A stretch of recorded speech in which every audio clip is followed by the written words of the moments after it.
Folks, Black Star Network is here. Hold no punches! I'm real revolutionary right now. Black power. Support this man, Black Media. He makes sure that our stories are told.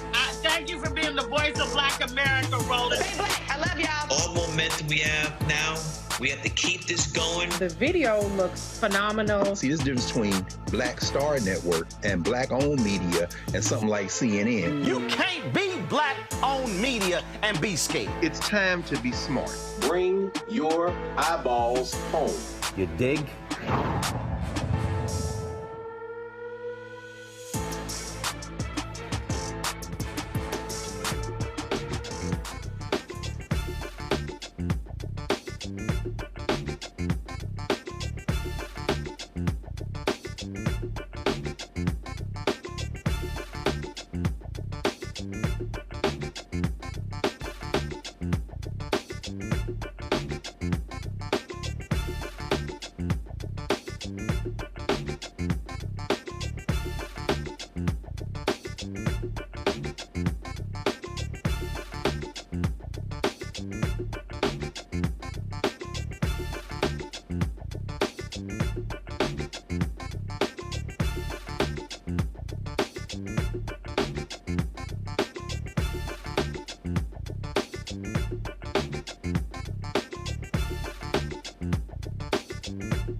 Today is Wednesday, May 8th, 2024. Coming up on Roland Martin Unfiltered, streaming live on the Black Star Network. Georgia's new voting laws are being likened to Jim Crow laws, with civil rights groups saying it is a clear case of voter suppression. Melanie Campbell, President and CEO of the National Coalition on Black Civic Participation, will join us to talk about its impact. In Pennsylvania, the GOP representative, Scott Perry, heard on a leaked audio recording claims the KKK is the military wing of the Democratic Party. He also talked about white replacement theory and how it's real. In Louisiana, Republican Governor Jeff Landry is one step closer to rewriting the state constitution. We'll talk to a Dillard University professor about the dangers of Republicans moving full steam ahead trying to completely rewrite the Constitution.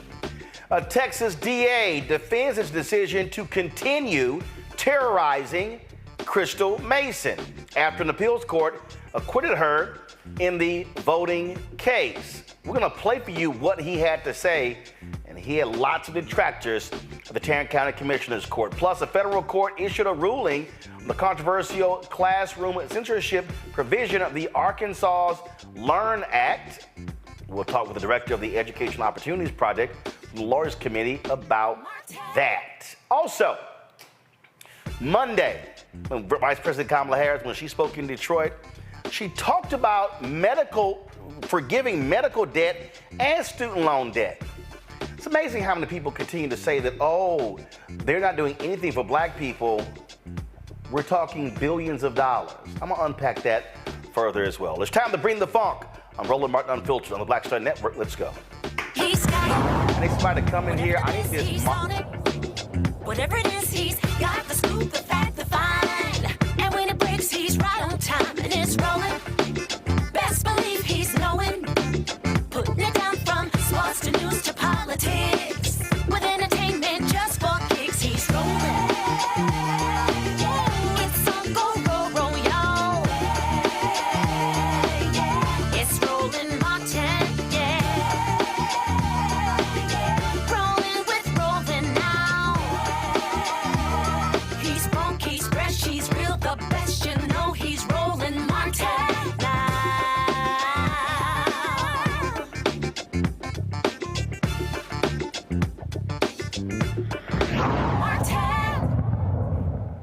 CNN obtained an audio recording of Pennsylvania Congressman Scott Perry, Republican, making disparaging comments about migrants and claiming the KKK is the military wing of the Democratic Party. Perry made the remarks in a closed-door meeting with other lawmakers Tuesday during a House Oversight Committee member briefing. It was on the origins and implications of rising anti-Semitism in higher education. He also touted how replacement theory is real. Listen. But here's where I have a problem. This refundable tax credit. See, my folks get up every day. They get up early. It's usually dark. They put their kids on the school bus and they go to work to afford their bills. By the way, which they can barely afford right now. They can't afford their groceries. All right, y'all, so that's Scott Perry right there. That's him on the floor, running his mouth as usual on the floor, talking about, now mind you, this is one of the same people who was very much involved in trying to overturn the election. Now, he's real good with conspiracy theories and all of this sort of stuff. We're going to play the audio for you in a second, but this goes to show you what you're dealing with. Like, he's one of the top Republicans that Donald Trump looks to and MAGA Republicans look to, and this is what they are all about. Let's talk about this with my Wednesday panel. I'm glad to have everybody here. Joining me is Scott Bolden, attorney here in D.C., former head of the Political Action Committee for the National Bar Association. Also, Robert Patillo, host People, Passion, and Politics, News and Talk 1380 WAOK, who's also running for judge there in Atlanta. Rebecca Carruthers, Vice President, Fair Election Center out of D.C. Glad to have all three of you here. So here's what you're dealing with here, Scott. You're dealing with Republicans. This is what's hilarious. So he calls the KKK the military wing of the Democratic Party. But if I'm correct, the KKK endorsed Donald Trump, and they stand with Republicans. Which party actually defends Confederate monuments? Which party actually supports Confederate history days? Republicans. And they also are, again, Democrats are trying to bring in these migrants, these illegal immigrants, to replace us. Well, Scott, white people stop having kids. The white fertility rate, no, but it's just true. The white fertility rate is extremely low. That's just a fact. And so this literally, all you're hearing from him, that's this. It's white fear. How the browning of America is making white folks lose their minds. That's all this dude is about. And what he's articulating is exactly what Tucker Carlson did on Fox News, other people on Fox News. This literally is the worldview of Fox News conservatives and white Republicans because they are scared to death of the browning of America. Yeah, and they're the same party that's against DEI, the same party that has this creation in their own mind that somehow critical race theory is taught at the grade school level or high school level or even the college level. But Roland, let me tell you what's even more dangerous about Scott Perry's rhetoric, right? What's more dangerous about Scott Perry's rhetoric is, what you're not reporting on, is the people he were talking to, other lawmakers, right? That they listened to it and did not interrupt him, correct him, or denounce him in that meeting. You want to stop racism in this country and race discrimination. White Americans who are silent in the face of this racial oppression and this racial rhetoric and BS, right? They need to stand up and not just be anti-racist and say, oh, no, I'm not a racist.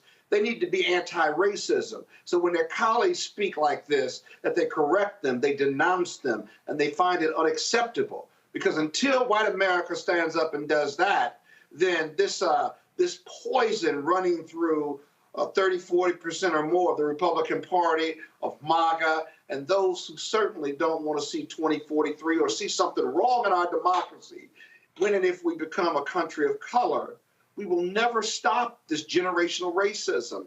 And so I'm not just critical of Scott Perry, I'm critical of those who listened, received that information, but didn't denounce him or correct him in that meeting or outside that meeting. Rebecca, this is the quote here. The KKK in modern times, a lot of young people think somehow it's a right-wing organization when it's the military wing of the Democratic Party. Decidedly, unabashedly racist and anti-Semitic.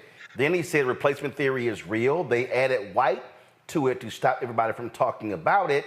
And then he says that he's happy that people are here that are here legally, but he also talked about, these folks who are migrating here who are un-American. Quote, what is happening now is we're importing people into the country that want to be in America but have no interest in being Americans, and that's very different. And to disparage the comments is to chill the conversation so that we can continue to bring in more people that we never met that are un-American. Now, of course, he goes, oh, my remarks were twisted. Quote, once again, the radical left twists facts in order to silence conversation about its own crimes and Biden's intentional failures to enforce laws and close or regulate our borders. My point is proven yet again. When the left loses an argument, it debases and smears instead of engaging in debate on merits. First of all, there are no merits to the conversation. There is no debate. This, though, Rebecca, this is the Republican Party. This is what they're running on. This is what they believe.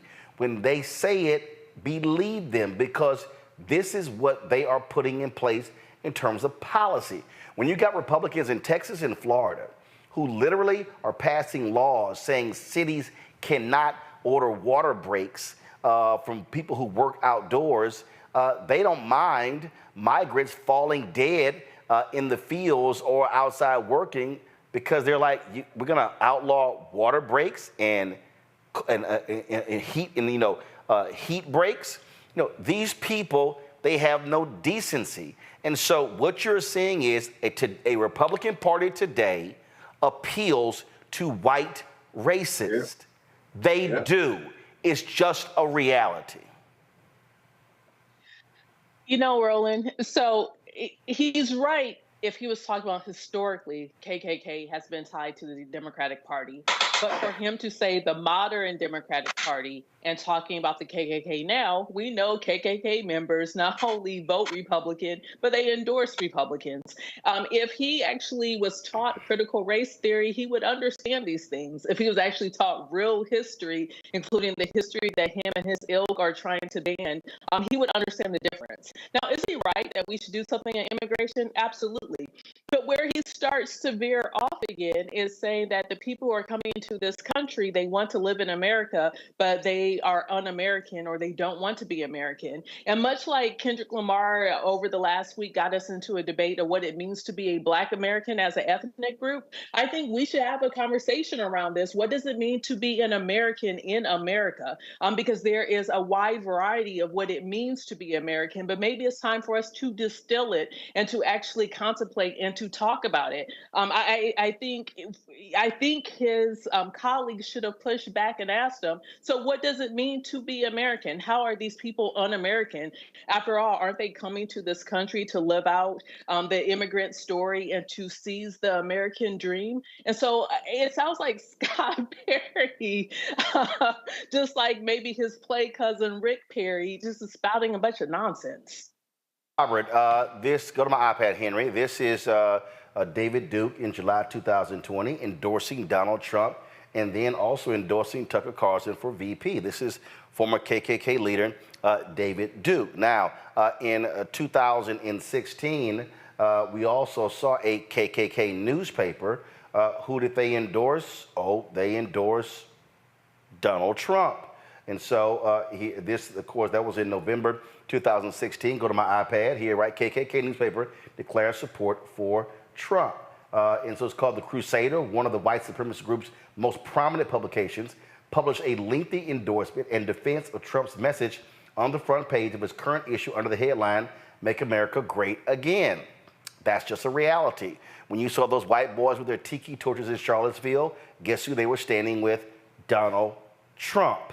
And so that's what you're dealing with. Now, is it true historically, the KKK, yeah, those were Southern Democrats, Southern Dixiecrats. Where did many of those Southern Democrats go after the National Democratic Party began to support civil rights? Oh, I quite remember the Southern Manifesto in 1948, where they met in Mississippi. They ran Strom Thurmond as their candidate. And so those Southern Dixiecrats were against the National Party supporting civil rights. They really had to split in 1964 when Senator Barry Goldwater did not support the Civil Rights Act of 1964. And guess what then happened? Many of those Southern Dixiecrats, they became Republican. Those are historical facts, Robert. Well, not only are these facts, but just the logic behind his statement doesn't make sense, because when they asked him the question, he said, well, these are the radical leftists smearing me. When they talk about the radical left, they're talking about African Americans, Latino voters, young voters, feminists, pro-abortion, transgenders, gay voters. What about that sounds like the KKK to Mr. Perry? I mean, just from a logical point of view, those people sound like they inhabit the same space when it comes to politics. And then this idea where he said the KKK is the military. All right, Robert. Okay, Robert, 1 second. Robert, your signal froze. Hold on, Robert. Robert, your signal froze. Now go ahead and start. Go ahead. Okay, I'm back in the game.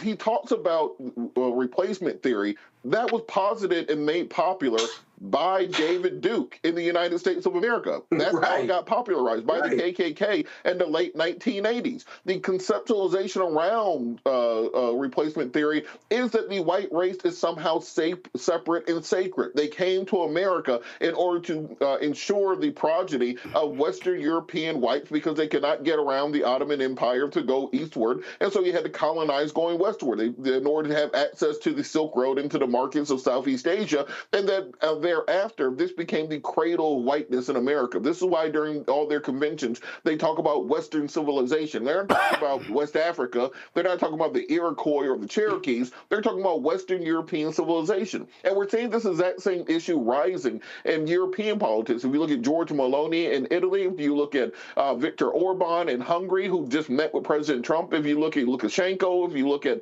the Tories in Great Britain with their Rwanda policy to deport all African migrants to Rwanda, we have this type of white xenophobia, which they believe they are being outproduced and they will become a minority on this earth, and the rest of us will treat them the way they treated the rest of us for the last 500 years. So I would love from Mr. Perry, and more so, maybe Byron Donald was in the room. They say that he, is a very strong voice, and he's the African-American, the Republican Party, to really think about what they're saying and the policies they're putting in place and realize that they are not creating a party that can survive even another decade. There will not be another decade where you can count on old white men to be the backbone of the Republican Party. Lindsey Graham said it a decade ago, they're not making old white men fast enough to keep the Republican Party, and comments and statements and positions like this are what are causing the party and the movement to die.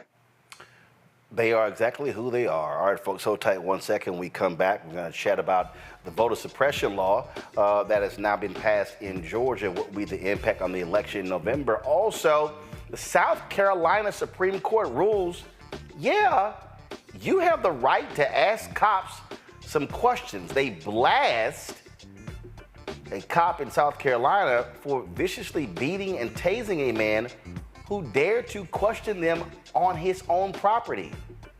Yeah, shocking in South Carolina. We'll give the details of that case as well. You're watching Roland Martin Unfiltered right here on the Black Star Network. On a next, A Balanced Life with me, Dr. Jackie, the necessity of believing in things you can't see. It's called faith. It comes in all shapes and sizes, and it's powerful. And it's a big part of being able to live a balanced life. The valley I experienced being a cancer survivor was one where my footing was completely unstable. I had no idea what to do. And in that instance of not knowing what to do, I had to rely on faith. That's all next on A Balanced Life, only on Black Star Network. Fanbase is pioneering a new era of social media for the creator economy. This next generation social media app with over 600,000 users is raising $17 million, and now is your chance to invest. For details on how to invest, visit startengine.com/fanbase or scan the QR code. Another way we're giving you the freedom to be you without limits. Hello, I'm Paula J. Parker. Truly proud on the Proud Family, Louder and Prouder on Disney+. And you're watching Roland Martin Unfiltered.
Well, Georgia is being Georgia. Republicans there continue their constant and vicious assault on voting rights. I mean, not much has changed in that particular state when it comes to this whole issue. And so what they've done is pass more laws.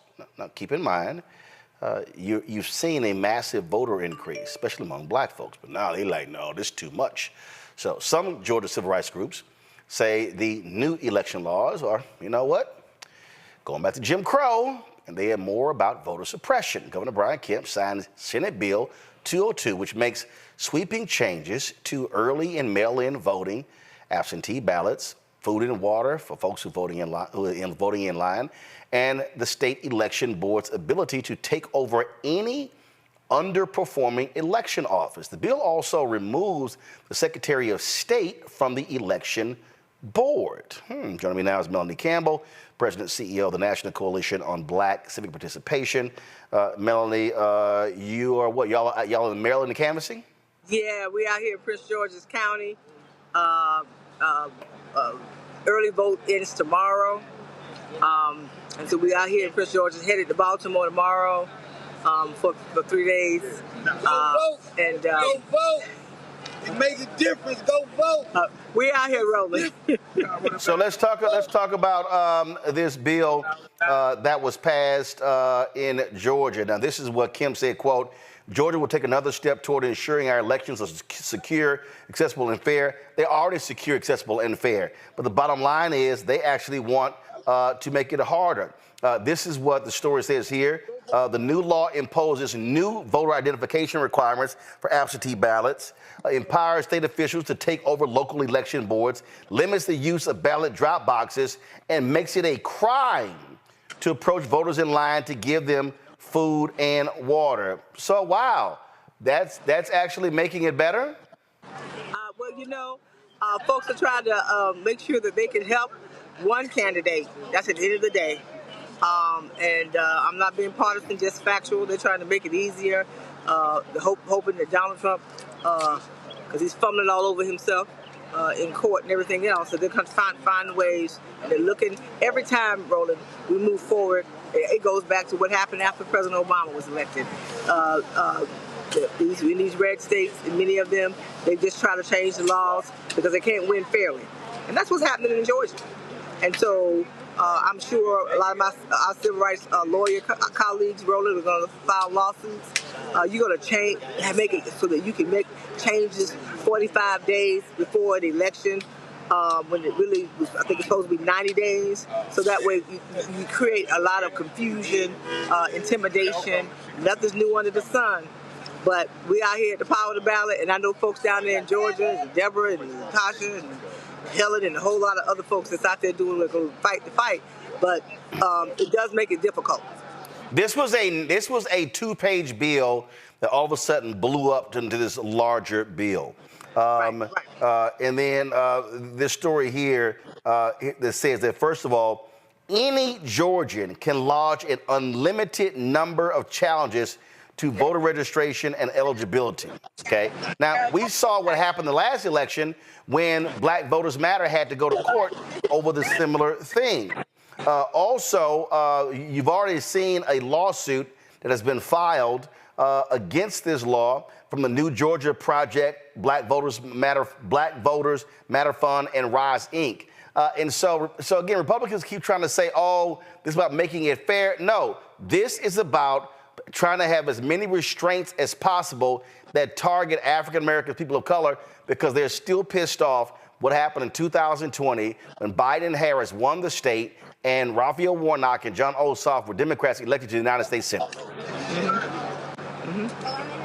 Yeah, and see, that's the thing, Roland. They look at how in Georgia, in the 22, every election, they look and they study what worked. Even when they passed those laws, we showed up in 2022 in Georgia. So they rewrite those and say, okay, what else can we, rather than try to organize themselves to win fairly, that's what's happening. And so folks are using Governor Kemp doesn't have to run again. So I'm sure thinking about what's going to happen next for him. So he doesn't mind signing a bill that is not just unfair, but it's the height of voter suppression, and that's what they're doing. I know we are organized, but you can't always organize out a lot of this stuff. You know, when you think from Shelby v. Holder to now, yes, we're winning elections, but there's elections that we're not winning because of this voter suppression. Indeed. Melanie Campbell, we appreciate it. Thanks a lot. Okay, thanks, Rebel. Bye. All right, keep up the good work. I'm going to go to you, Rebecca. Here's the whole deal, Rebecca. Here we go to my iPad. Story here says, as of February, state legislators in 43 states introduced more than 250 bills with restrictive voting provisions. That's according to the Brennan Center for Justice. And the bottom line is, it's Republicans. The Heritage Action for America, they had 20,000 conservative activists lobbying lawmakers trying to make these changes. What Melanie said right there, Rebecca, is correct. They studied what happened, and they said, damn, we lost in 2020. Change the law. Man, we lost some elections in 2022 midterms. Change the law. The strategy of the Republican Party is to shrink the electorate. If they could decrease, they can make it harder for black people and Latinos to vote and young people to vote, then their whole deal is we can win if we shave off 2, 3, 4, 5, 6, 8, 10,000 people, remove folks from the voting rolls. Their entire election strategy is to shrink the electorate.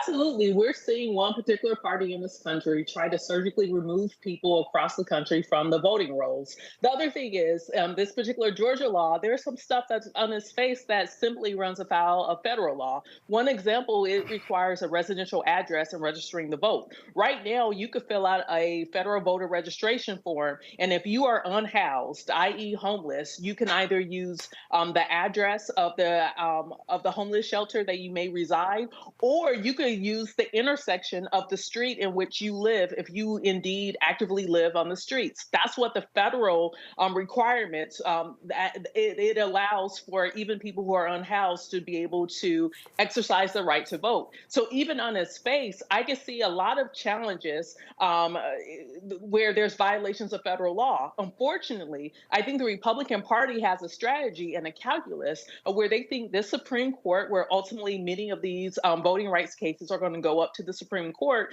is that there's a calculation of the Supreme Court is not on the side of democracy, not on the side of expansion of voting rights, but is on the side of the party that wants to further restrict people from exercising their right to vote. Yeah, I mean, and bottom line is they don't want everybody voting. And in fact, Robert, this is in 2021. This Congressman John Kavanaugh out of Arizona, this is what he said. There's a fundamental difference between Democrats and Republicans. Democrats value as many people as possible voting, and then he says they're willing to risk fraud even though they actually can't show it. He said Republicans are more concerned about fraud, so we don't mind putting security measures in place that won't let everybody vote. But everybody shouldn't be voting. Not everybody wants to vote. And if somebody is uninterested in voting, that probably means that they're totally uninformed on the issues. Quantity is important, but we have to look at the quality of votes as well. This is actually Republican political mantra. They make it clear they do not want everybody to vote because Republicans have said if everybody has the right to vote, we lose.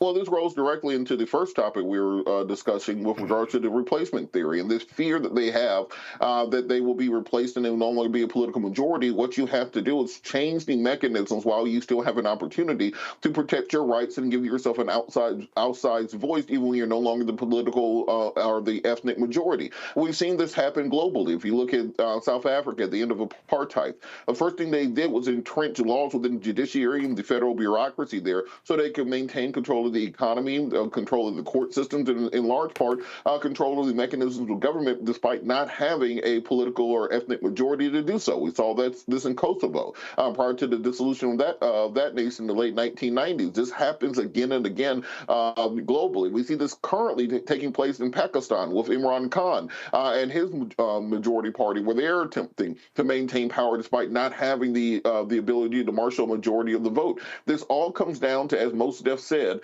you start keeping pace, they start switching up the tempo. They want to ensure that they are, instead of the voters pick. All right, Robert, we're losing you again. So you still there?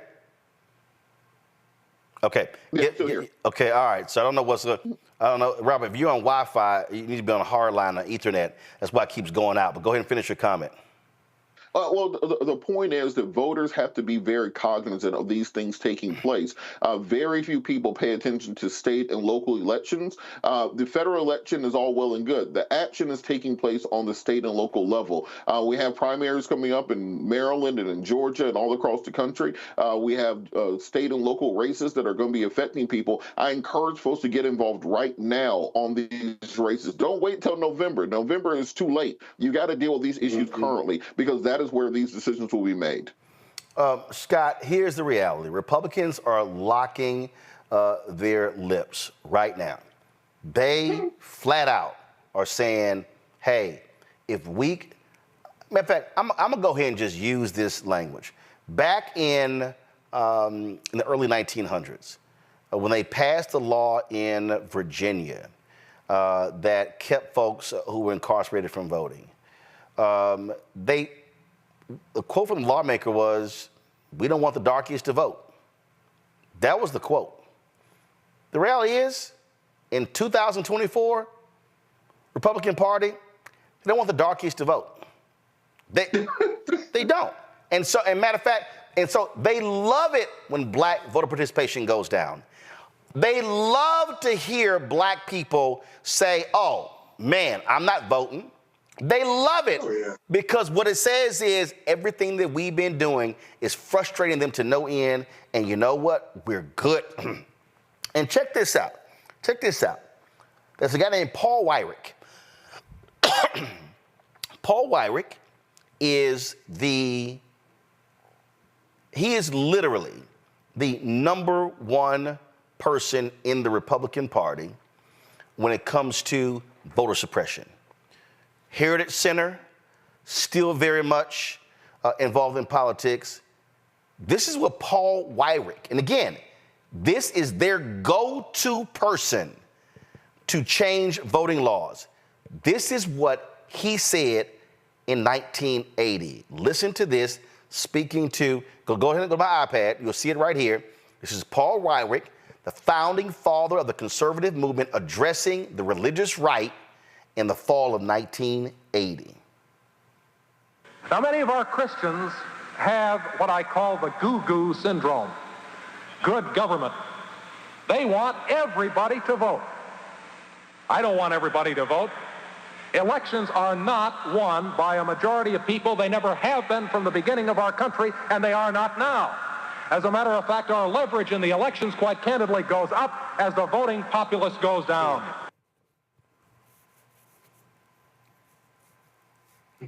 Now, maybe some people who are watching miss that because, and I can't reiterate it enough, the person who is speaking, y'all, this is someone who the Republicans to this day, they go to him for advice and counsel on voting laws. who leads these efforts? The Heritage Foundation. That's who he used to be with. This was and is the agenda of the religious right, also known as white conservative evangelicals, and they are the core supporters of Donald Trump.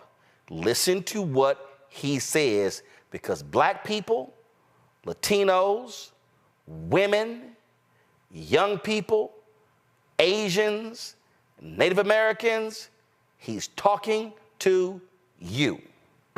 Have what I call the goo-goo syndrome. Good government. They want everybody to vote. I don't want everybody to vote. Elections are not won by a majority of people. They never have been from the beginning of our country, and they are not now. As a matter of fact, our leverage in the elections, quite candidly, goes up as the voting populace goes down. Scott, our leverage goes up when the voting population goes down. Yeah, but I'm sitting there listening to that, and then the prior posting also, I kept thinking how un-American those lines are. No, Scott. Yeah. Actually, it's not. No. It's not un-American. Whoa. No. Here's why it's not un-American. I've read the Constitution several times as a lawyer. It's one man, one vote. No, Scott, hold up. No, Scott. I know you're a lawyer. One man, one vote. Scott, one man, one vote is not in the Constitution. Oh, well, I tell you what, it should be. No. Hold up. Here's what the reason. I'm glad you said this, but I gotta correct you. It's Alpha. Gotta correct this Kappa. Let me help you out right here. Talk to me. Come on. Because you said this is un-American. No, actually, what he described is actually American. When this country was created, the people who were supposed to hold the power were male landowners. Regular, ordinary people were not supposed to hold power. The creation of the Constitution was the creation of landowners. Originally, House members and Senate members were not elected. They were chosen by state legislatures. In fact, in Bush v. Gore, in that decision in 2000, Supreme Court Justice Anthony Scalia literally said that there is no affirmative right to vote in the Constitution. And so this is what Republicans have been leaning on. And so their desire, they know they can't go all the way back to the original intent of the framers. But their desire is, how can we severely limit it to where we then hold the power? And remember, they pushed forward that crazy legal theory that the courts had no control over the legislature, and the legislature could do whatever they wanted, including overturn the popular vote in a state. But that doesn't make them right.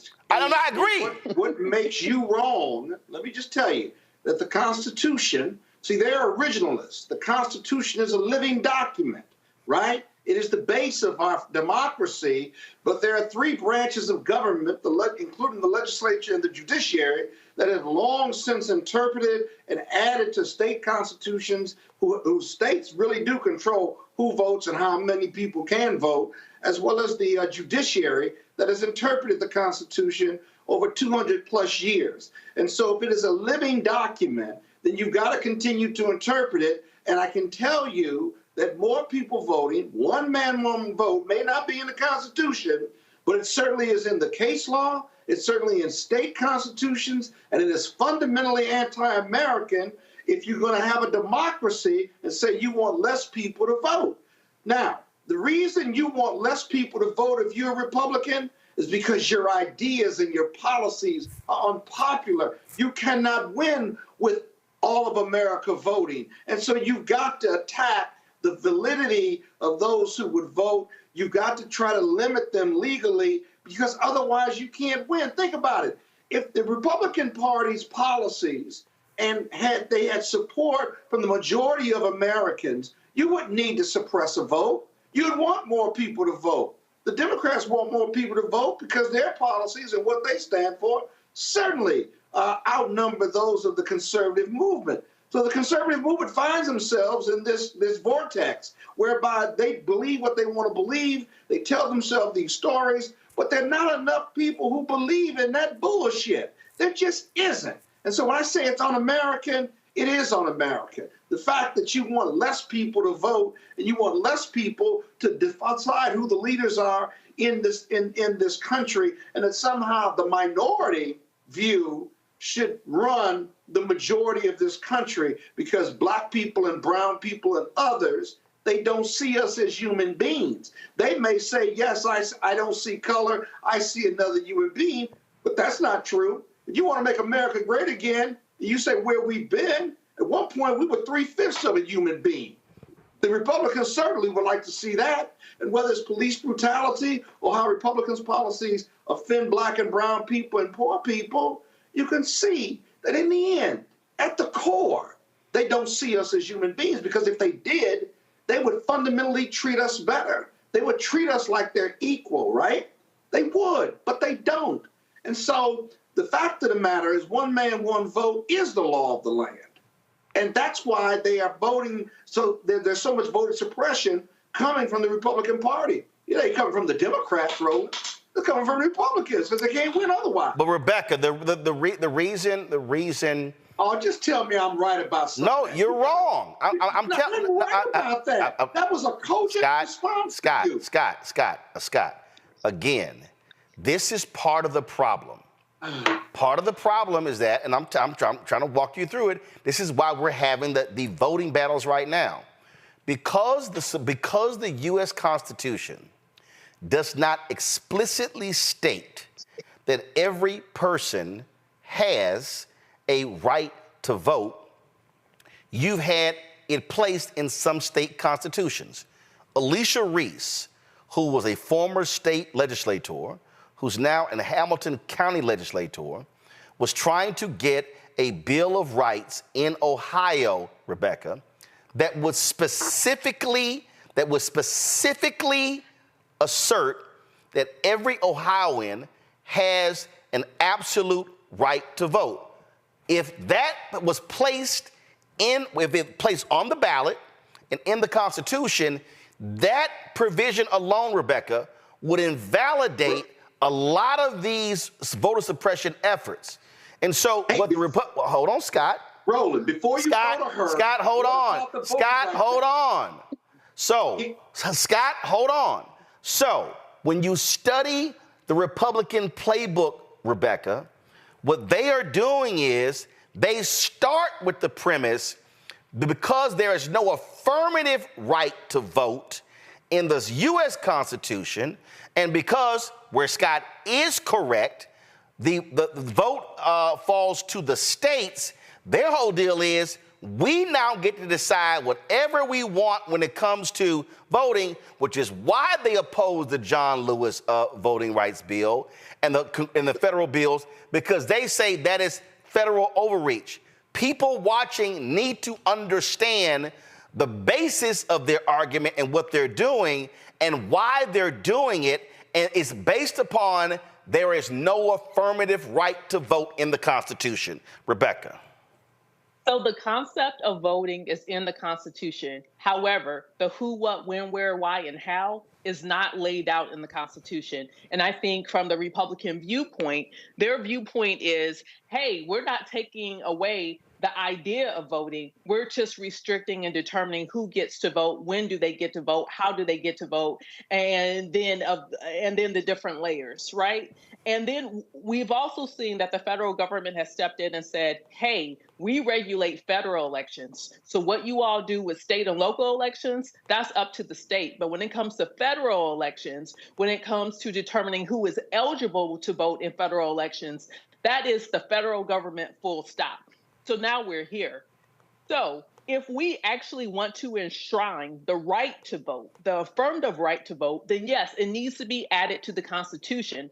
Otherwise, we're going to have this every generation pendulum swinging back and forth with court cases, depending on what type of court we currently have. And that's going to further continue to restrict the right to vote or constrict the right to vote, or it's going to continue to expand the right to vote, which is also why we're here. And we're now seeing Republicans are going state by state, and they're trying to change who gets to vote on a fundamental level. But the only particular elements of the ballot box that state by state can be impacted is state and local elections. Robert, I'm about to invoke former Congressman Jesse Jackson Jr.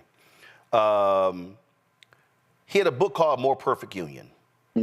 And in that particular book, he talked about the need for several constitutional amendments. And one of those amendments was a constitutional right to vote. Because, to what Rebecca said and to what Scott said, that the reason that we keep having these battles is because there is no constitutional right to vote. It's assumed, it's inferred, but it's not, I'm trying to tell you. So what about the Voting Rights Act? I'm sure glad you brought that up because again, Justice Antonin Scalia, who was a leader of the right, go to my iPad, Henry. This is what he said. He called the Voting Rights Act, Section 5, a racial entitlement and a violation of state sovereignty. From this article in the Washington Post, in his view, it unfairly, unnecessarily treats 7 southern states, plus Alaska, Arizona, and parts of 6 others, differently from states not covered by the act. The Wall Street Journal, they had a piece that says, he called the act a form of racial preferment that affected only African Americans while ignoring the white population. So, fast forward to Shelby v. Holder. Justice John Roberts, in invalidating Section 5, they literally suggested that and said that because only certain states were targeted with the Voting Rights Act, that was inherently unfair. They basically, Robert, took the Scalia argument. This is the Scalia argument. They took the Scalia argument and made that the law of the land, and that's how Section 5 was invalidated. And so so even with the Voting Rights Act, and let me be real clear, the Voting Rights Act does not explicitly say you have a right to vote. It says they cannot prevent you from voting. Again, Republicans have been playing this game. Now, going back to former Congressman Jesse Jackson Jr. Robert, he gave a speech on November 22nd, 2003. Here we go to my iPad. And this is what he said. And this right here, position paper presented at the, and of course, Jessica would know this, at the Fair Vote Claim Democracy Conference at American University's Washington College of Law. He said, quote, most Americans believe that the legal right to vote in our democracy is explicit, not just implicit, in our Constitution and laws. However, our Constitution only provides for non-discrimination in voting on the basis of race, sex, and age in the 15th, 19th, and 26th Amendments, respectively. The U.S. Constitution contains no explicit affirmative individual right to vote. Even though the vote of the people is perceived as supreme in our democracy, because voting rights are protective of all other rights, the Supreme Court in Bush v. Gore constantly reminded lawyers that there is no explicit or fundamental right to suffrage in the Constitution. Quote, the individual citizen has no federal constitutional right to vote for electors for the President of the United States. He writes, Chief Justice William Rehnquist and Associate Justice Antonin Scalia besieged Gore's lawyer with inquiries premised on the assumption that there is no constitutional right of suffrage in the election of a president, and state legislatures have the legal power to choose presidential electors without recourse to a popular vote. Quote, in the eyes of the court, democracy is rooted not in the right of the American people to vote and govern, but in a set of state-based institutional arrangements for selecting leaders. So, Robert, what former Congressman Jesse Jackson Jr. was advocating for was a federal constitutional right to vote.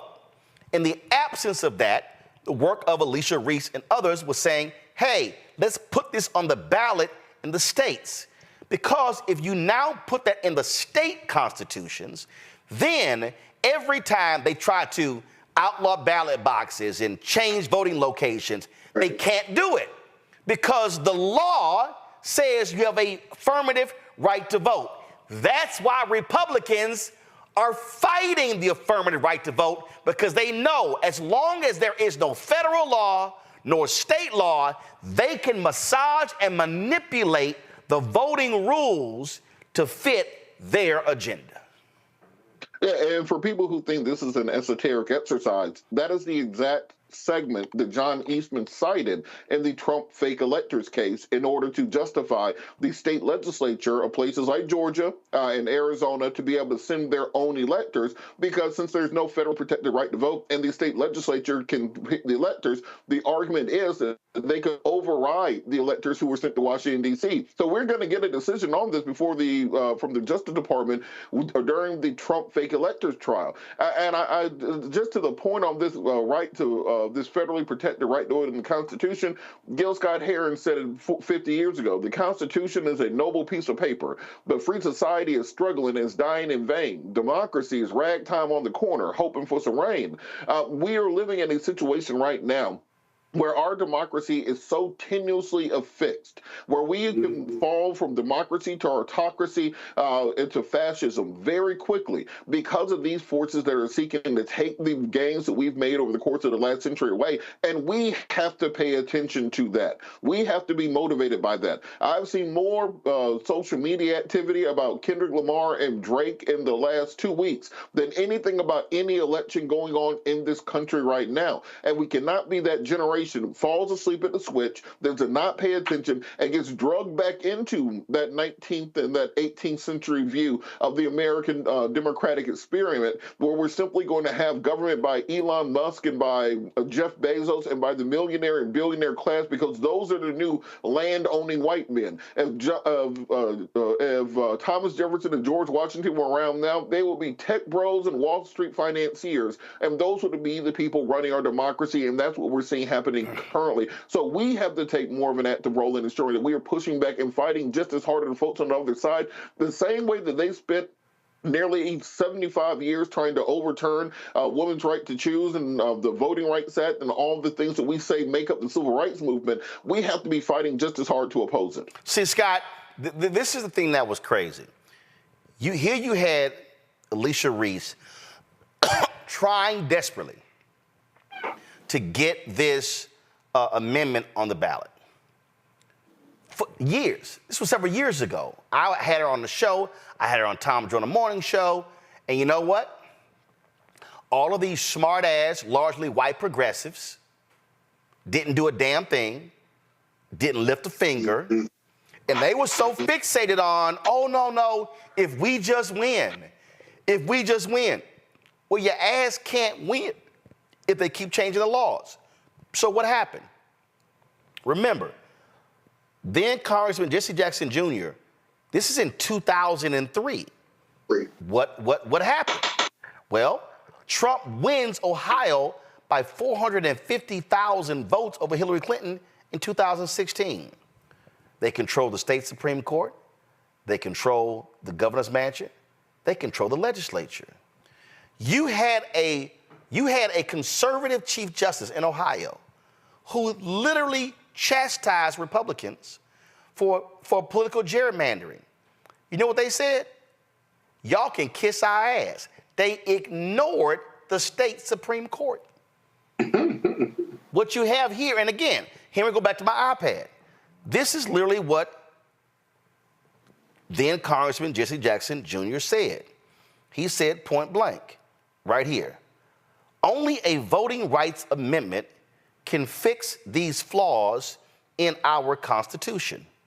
The 10th Amendment to the Constitution states, the powers not delegated to the United States by the Constitution, nor prohibited by it to the state, are reserved to the states respectively or to the people. Since the word vote appears in the Constitution only with respect to non-discrimination, the so-called right to vote is a state right. Only a constitutional amendment would give every American an individual affirmative citizenship right to vote. Without the constitutional right to vote, Congress can pass voter legislation, and I support progressive electoral reform legislation, but it leaves the states' rights system in place. Currently, Congress mostly uses financial and other incentives to entice the states to cooperate and comply with the law. It's one reason there have been so many problems with the recently passed Help America Vote Act and why many states still have not fully complied with the law. Our states' rights voting system is structured to be separate and unequal. As we saw in the 2000 election, there are 50 states, 3,067 counties, tens of thousands of cities, and many different machines and methods of voting, all separate and unequal. Scott, this is what I would say to progressives if they would truly invest in things properly. Progressives should look at what Desmond Meade and the Florida Rights Restoration Coalition did in Florida with Amendment 4 that passed. Progressives / Democrats should say, Alicia Reese, let's talk about that. Let's put it on the ballot, because Republicans will vote for it. Let's put it on the ballot in the Ohio Constitution mandating an absolute right to vote. Let's put it on the ballot in Michigan. Mm-hmm. Why is that important? Right now, you have a Democratic governor in Michigan, a Democratic legislature, and you have a progressive Supreme Court. Let's put it on the ballot in Wisconsin. Yes, there's a Republican legislature, but you've got a Democratic governor, you have a progressive Supreme Court. Let's put it on the ballot in Pennsylvania, where Democrats control the House and the governor's mansion. And also, you have support there with the Supreme Court. I dare say, even in some of these southern states, if you are able to put it on the ballot, try it there as well. I can't imagine a Republican voting against an affirmative right to a Constitution.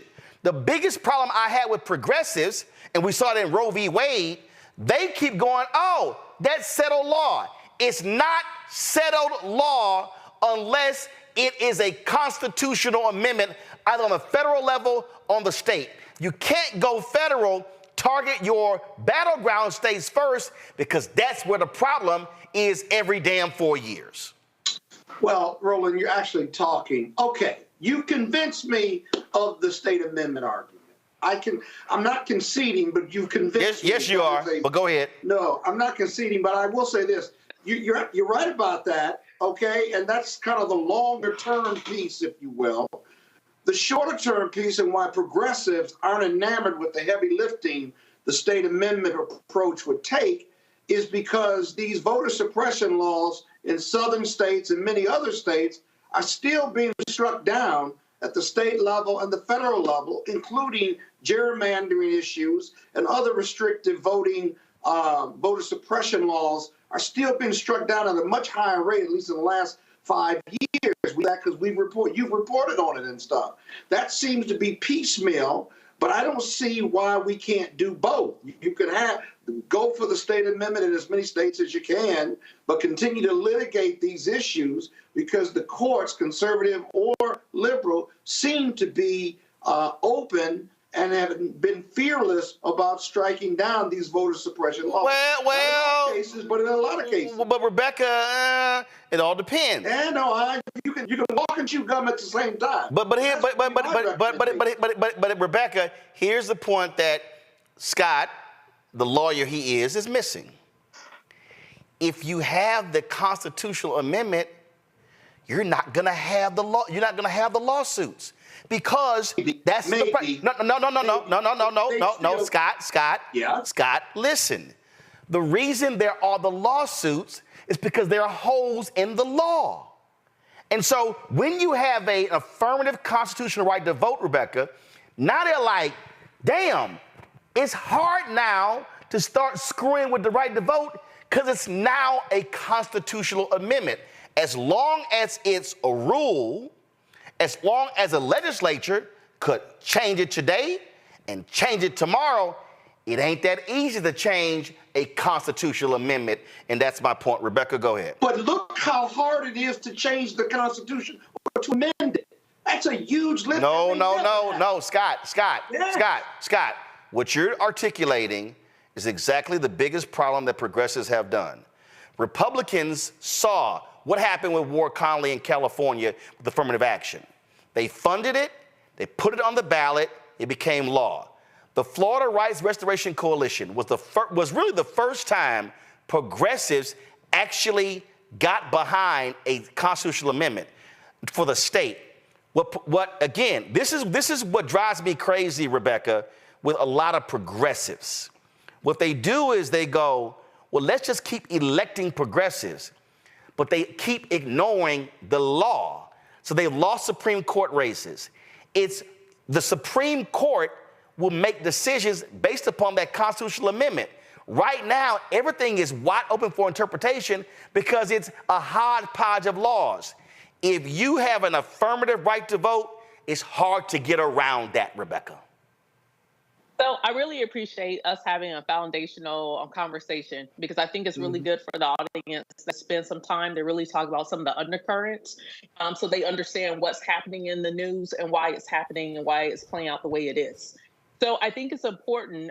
There was something in that article from Jesse Jackson that I thought was really interesting that I want to expound on. He talked about the only reason why you see certain states going along with, I guess, federal ways of doing things around elections is because it's a money thing. Either money is being tied to it or it becomes too expensive. So I'm going to give the audience the example of Louisiana.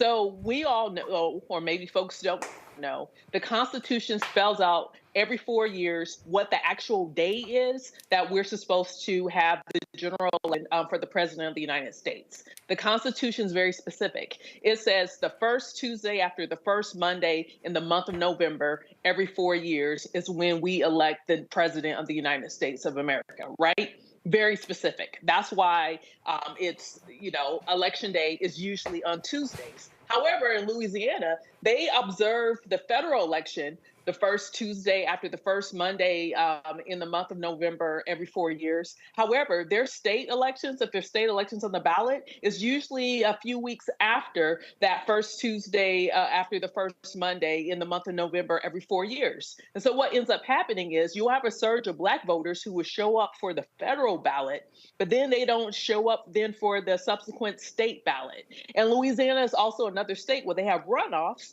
And the reason why they have runoffs is because it is rooted in Jim Crow history, because once again, it makes it harder for Black folks to elect a candidate of their choice, i.e. a Black person, in office.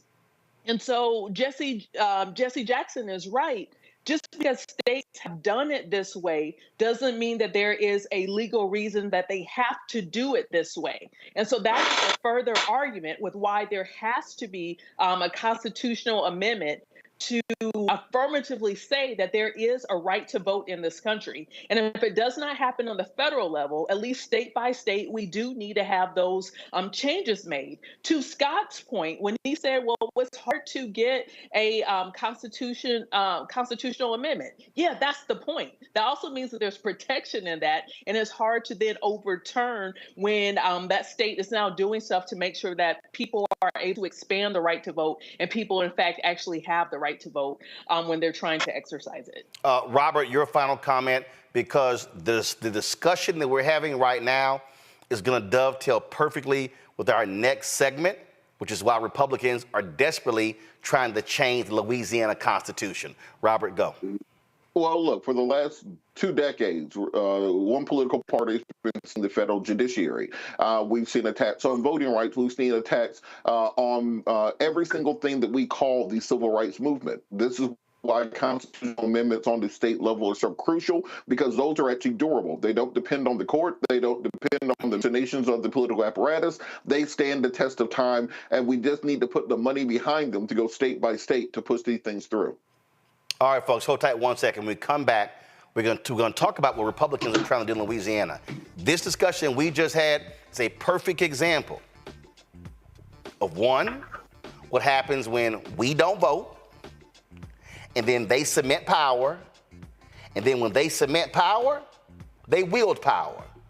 Now folks are up in arms, but they should have been up in arms by low turnout rates in the last election. We're going to unpack what's happening in Louisiana next.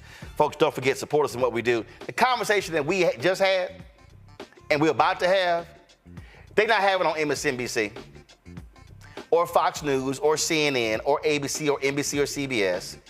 And ain't nobody else in black-owned media doing it. Because you know why? There are no other daily shows in black-owned media. Ebony doesn't have one. Essence doesn't have one. Blavely doesn't have one. Not TV One. Not Afro. Not Revolt. Not Clio TV. And Black Targeted, not BET. Not BET Her. Not Aspire. Not any of these. And so we've got to have places where we're having these real conversations. And sure, there's some great weekly podcasts out there, but they're once a week. Roland Martin Unfiltered, we're here 5 days a week. We have other daily shows. We have other weekly shows. So when you support this show and this network, you are supporting a black-owned media ecosystem and infrastructure that's about speaking to our issues. I don't give a shit about Drake and Kendrick Lamar going back and forth. I do not care, because that has absolutely no impact on the future of black folks in this country. Everything we're discussing impacts us in every way possible. Send your check and money order, P.O. Box 57196, Washington, D.C., 20037-0196. Cash App is $RM Unfiltered. PayPal R Martin Unfiltered. Venmo is RM Unfiltered. Zelle, Roland at RolandSMartin.com, Roland at RolandMartinUnfiltered.com. Download the Black Civic Network app, Apple phone, Android phone, Apple TV, Android TV, Roku, Amazon Fire TV, Xbox One, Samsung Smart TV. We'll be right back. First, President Barack Obama's road to the White House. We got about 500 copies of the book available. And so this actually is all of the coverage of the 2008 election. But the other thing is this here. I talked to folks like Malik Yoba, Hill Harper, Erica Alexander, Kevin Lau, Spike Lee, Tatiana Ali. But there's a lot of behind-the-scenes stuff in here as well, where I talked about some of the stuff that went down at CNN. Also, when you go through here, a lot of the photos that you see in here, photos that I actually shot, photos that were my time at CNN. And so what I decided to do, because one, I published the book and I own it myself, is that so I said, you know what, I'm going to slash the price to $10. And so we're going to have shipping and handling $5.99. I'm going to personally autograph every copy. I'm not reprinting the book. So once we are sold out of these 500, that's it. They're gone. So you can go to RolandSMartin.com/the-first to get a copy of this book. Everybody who orders this book through the website, not on Amazon, only through RolandSMartin.com, I will personally autograph and mail you a copy of this book. It's all of the covers, the actual interviews that I did with him. And just to show you, of course, when it came out, there's actually even in here the interviews that I did with him and Michelle Obama, which won TV One cable networks its first 2 NAACP Image Awards. And so all of that for $10. Shipping and handling is $5.99. So go to RolandSMartin.com the first and order your copy today. This is Essence Atkins. Mr. Love King of R&B, Raheem Devon. It's me, Sherry Shepherd, and you know what you're watching. You're watching Roland Martin Unfiltered.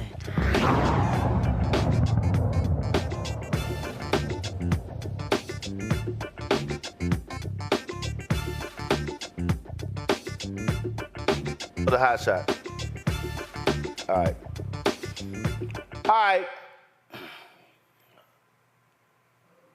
Hashtag we tried to tell you. When we were talking about the Louisiana gubernatorial election and all the statewide seats, Gary Chambers was talking about it. We were warning y'all. And when I said, beware of sitting your ass at home, because stuff is going to go down that you don't like, is playing out. Y'all, Jeff Landry ain't been the governor for 6 months. And hardcore MAGA right-wing extremists out of their damn mind, Republicans, are going mad in Louisiana.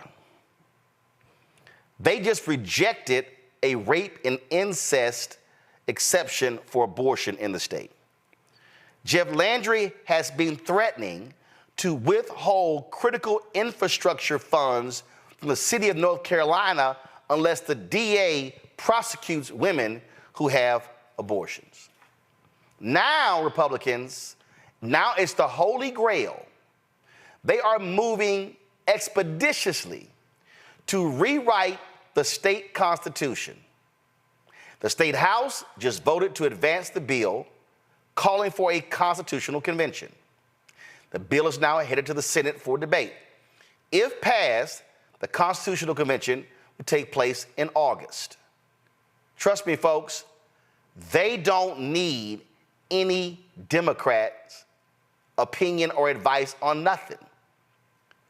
Dillard University political analyst Dr. Robert Collins joins us now from New Orleans. Doc, glad to have you here. You know, it drives me crazy when we talk about this stuff and people say, man, you just trying to get us to vote Democrat, you on the plantation, man, that stuff don't mean nothing, we not gonna be hurt, we done survived Republicans in power before. When you start talking about changing the Constitution, what did Rebecca say? Now, when you enshrine it in the Constitution, you can't just change it with the legislature because it is locked into place. It's locked into place. Once the Constitution is rewritten, the only way you can change it is to call another constitutional convention, which of course takes supermajorities in both houses of the state legislature, and then a full vote of the people in a statewide election. Meaning, if Democrats clawed back and took the supermajority away from the Republicans, it wouldn't matter because they would still be in power. And if it doesn't pass the House and the Senate, it don't matter. Yeah, the Democrats would have to get supermajorities in both houses, which is not going to happen. Walk people through the type of dastardly, evil bills these Republicans have been quickly advancing. And folk watching and listening, I need y'all to understand, when I say quickly, I'm talking about they are moving at lightning speed, Robert. Mm-hmm. Well, whoa, we just had okay, all right. We had a... Okay, actually, Robert, hold 1 second. We had a power surge, so now start your question over again, your answer over again. Go ahead. Okay, so, everything the governor said he was going to do, he was going to do. So we had a crime session first. That was a special session. So they did away with parole, did away with probation. So basically, you have to serve your entire sentence. Now, they actually reversed a lot of the criminal justice reform measures passed, interestingly enough, with bipartisan support by the previous administration. So things like decriminalizing small amounts of marijuana, bills that stopped automatically putting mugshots online until those cases had been adjudicated. All of these bills have, again, that were just passed a couple of years ago with a lot of Republican votes. All of these bills are now being repealed. We have probably the strictest abortion law in the United States. I know there are a lot of very strict abortion laws in the United States now in the South, but ours is probably the strictest because it has no exceptions for rape or incest. I mean, it's a pretty absolutist law. There's legislation now to outlaw the abortion pill. So if in theory, if citizens were to get abortion pills in the mail, they could send police, and if the police catch you with it, you can be charged with a crime, even though you would have had the pill shipped in from somewhere that's legal, and they're still legal under federal law. So just very, very draconian conservative measures, which again, it doesn't surprise me at all, because the governor said he was going to do these things. So this is not a shock. It's not like the governor was hiding who he is and then he jumped up and said, oh, here I am, I'm going to do all this secret stuff. No, the governor said exactly what he was going to do. So, and he's just doing, he's doing what he promised his voters to do. Well, see, this reminds me of, so this is like when Democrats are like, oh my God, I can't believe they overturned Roe v. Wade. I'm like, they've been telling your dumb ass for 50 years, that's what they plan was. So it wasn't like it was a surprise. But again, and so what is interesting to me, when I see these people now reacting, I'm sitting there going, see, this is what happens when you spend more time focusing on going to the homecoming game on election day than actually going out to vote. Then this is what happens when people are like, well, man, we didn't know that was an election. Well, a bunch of other people clearly knew that was an election. This is the frustration for me is trying to get our people to understand we can't be operating on the defensive and going, oh my God, what is happening, when the man said I was going to do it. Mm-hmm. Well, what's interesting is just recently we had a committee form of former elected officials. There's at least one former mayor. There's some other former local in the city of New Orleans, supposedly to protect the city of New Orleans from any home rule charter changes or any attacks against our governing structure from the governor. But my first question was like, okay, well, where were these people during the election? Right. Instead of organizing now, what they should have been doing if these were issues that if they didn't want the home rule charter to change, they didn't want governance structures to change, they should have been registering the people to vote and then making sure people turned out on election day during the gubernatorial election. And this is nothing new. I mean, in recent elections, in Orleans Parish, in the city of New Orleans, if we can get 20% of the vote to turn out, we're doing great. So it's just 25%. That would be outstanding for us. And so we just see continual low voter turnout in Orleans Parish, and now we have public officials organizing because they're upset that the home rule charter might get changed. But this organization should have been, months ago, really years ago.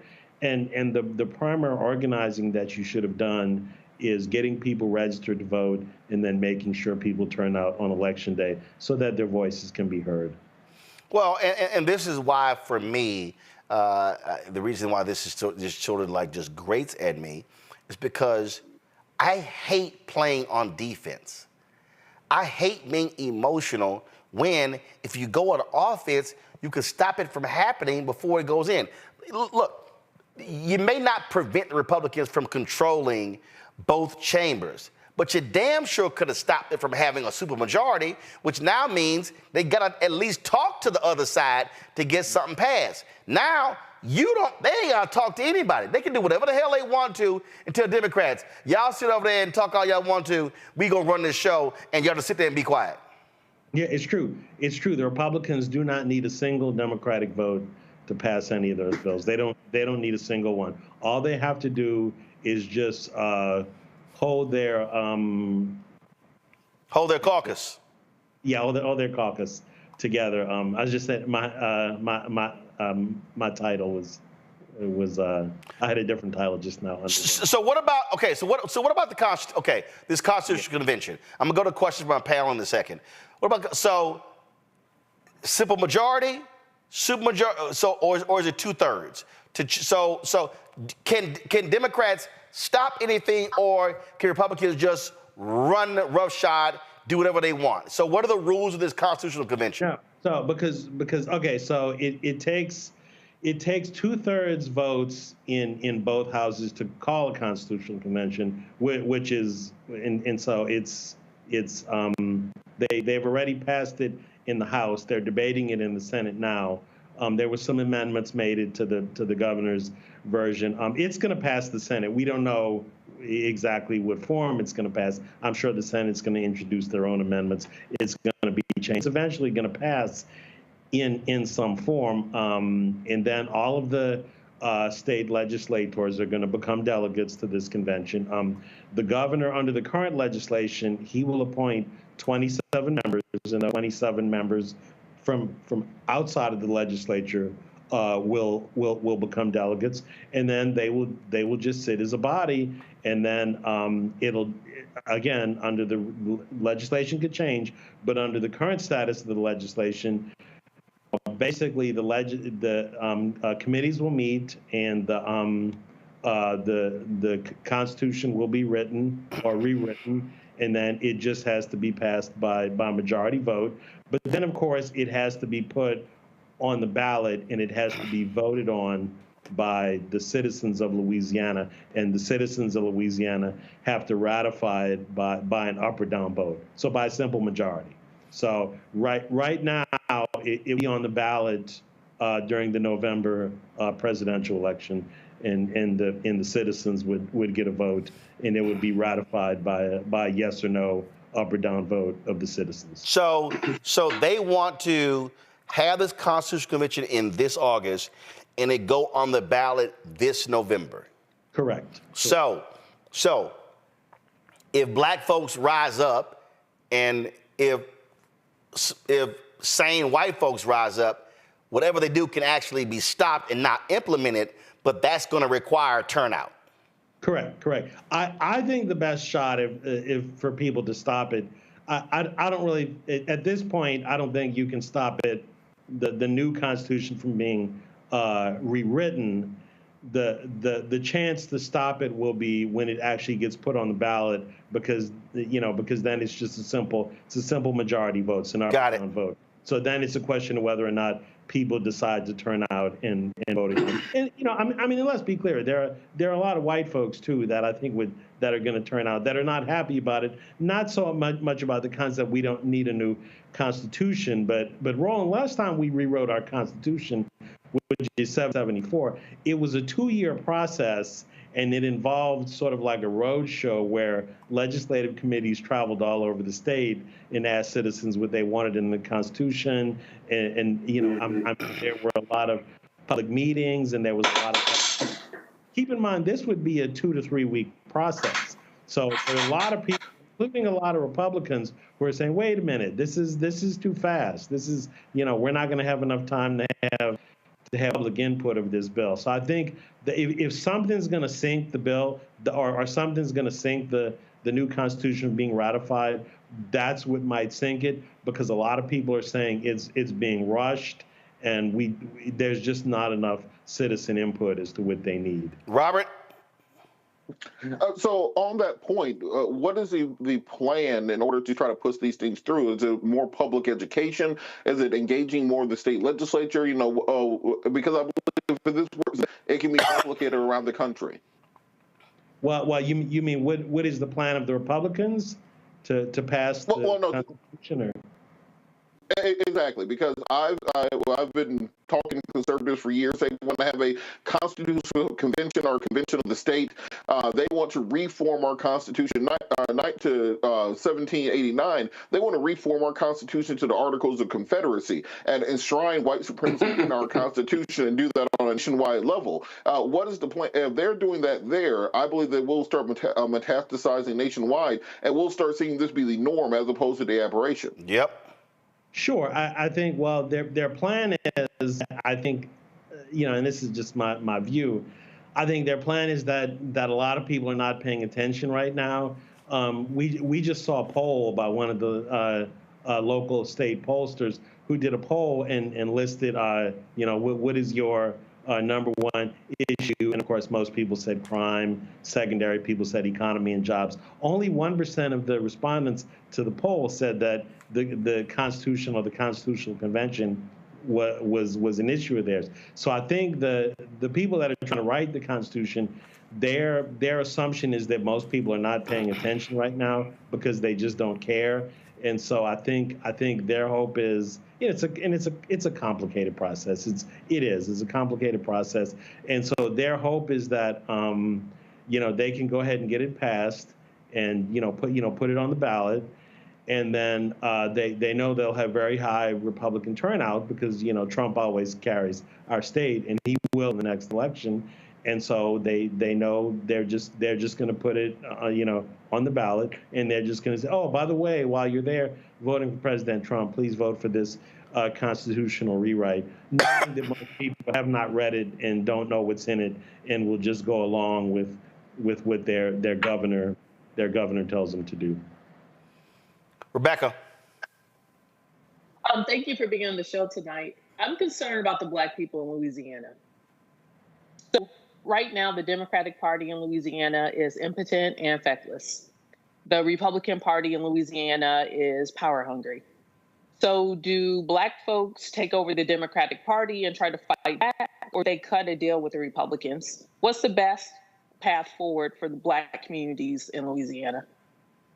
Well, I can tell you. So we just did get a new chair of the Louisiana Democratic Party. The old chair was seen as being ineffective by Democratic activists, and so there was an election for new members of the state central committee, and a lot of community organizers organized and ran. And so they removed the former chair, and we got a new chair of the Louisiana Democratic Party who is African American. He's a lawyer and a former state representative, former colonel in the U.S. Army, and so he's and so we'll see what he does with the party. He's brand new. He's only been, I guess, about a month. He's only been there 3-4 weeks. So we'll see what But the entire party is going to have to be reformed from the bottom up, not just from the top down, to become an organized party again. Now as far as cutting a deal with the Republicans, I can tell you. So in past legislatures, the legislative Black caucus did occasionally need to cut deals with the Republicans to get their issues taken care of. And they did. Basically, they served as the swing vote between factions of Republicans. So you had the very conservative Republicans and the somewhat conservative Republicans, and they would fight over committee chairmanships or who got to be speakers. And the Black caucus would come together, and they would serve as the swing vote in those disputes, and in return they would get some committee chairmanships and some of their issues. But the problem is now that the Republicans have supermajorities in both houses for the first time, literally for the first time in Louisiana history. The issue now is that they don't really have to play ball with the Black caucus anymore. Now, what's going to happen eventually? At some point in time in the future, there will be more factionalism, and the Republicans will fight amongst themselves, and so then the Black caucus, and those guys are normally pretty smart about things because they have to be to survive. They will come in and they will serve mediators and they will serve as tiebreakers on some of those votes. So I'm not saying that I don't think it would be accurate to say the Black caucus doesn't matter. They still matter because they do control, they do vote together and have a block of votes, but they don't have as much influence that they had in previous state legislatures, just because the reality that the Republicans have the supermajorities in both houses. Can I ask a follow-up? Yep. So I'm not, with all due respect, I'm not talking about the Black caucus because that is largely the Black Democratic caucus. I'm talking about actually Black communities in Louisiana because, quite frankly, some of the problems that we're seeing with the Democratic Party there, it's not just because of the chair that Republicans have a supermajority. That means the entire party is in shambles and that there's problems. So specifically, taking this out of the Democratic Party apparatus, really, what should Black communities in Louisiana do? Because I don't know that Black communities have a few months to wait to see what these new folks, because, you know, not everybody is like us, and all skin folk ain't kinfolk. So really, what should the average everyday Black person in Louisiana do in this type of situation to make sure that their family is protected moving forward? Well, I mean, you know, what people should have been doing all along is engaging in the process and learning what's going on and actually registering and turning out to vote. Now the community is in. If you're on the liberal or the Democratic side of the ledger, you know, you're gonna, or if you are a Black person, just in general in Louisiana, you're going to find yourself on the short end of the stick simply because of lack of voter turnout over the last 5, 10, 15 years. I mean, voter turnout has just been declining. So it's you know, it's not going to happen overnight. It's going to take a few election cycles. And now keep in mind, I mean, I'm a political analyst guy, so I know you're probably asking a more general question about community organizing, et cetera.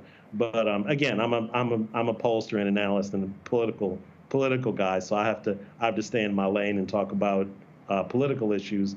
But from a political standpoint, I just think it's going to be going to be a long slog, back into influence, and it's just gonna. But it's not going to take magic. It's just going to take people to turn out to vote. I mean, we have in every election, Black folks are only turning out at about 15 to 25%. Mayor of New Orleans, we have a mayor election in New Orleans, and only about 30% of the Black vote turnout for mayor of New Orleans, for the mayor's election of New Orleans, right?